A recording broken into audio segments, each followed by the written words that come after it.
What is the structure of the first intermediate that is formed in the following reaction?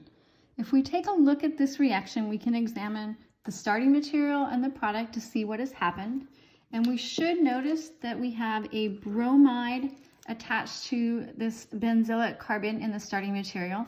And in the product, that has been replaced with an alcohol group. So this is a substitution reaction.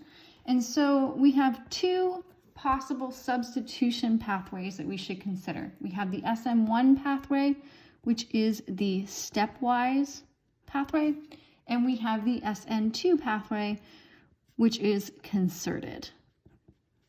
And so we tend to see Sn1 pathways when we can form a stable carbocation, so things like tertiary alkyl halides. And this is a tertiary benzylic halide. So I'm going to go ahead and just say this is going to be Sn1. But for completeness, we will say that the Sn2 would take place with a methyl substrate or a primary or a secondary substrate.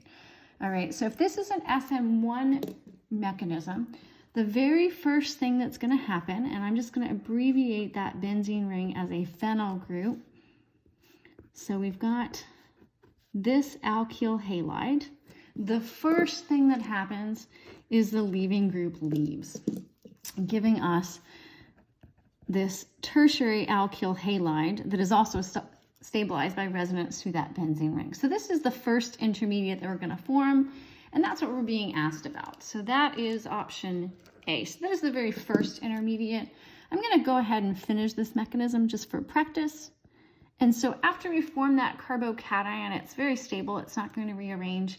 We've got water, which is both our solvent and our nucleophile. And we have liberated some bromide ion here, but there's going to be so much more water around that this is most likely to be the nucleophile. And so the water can attack that carbocation.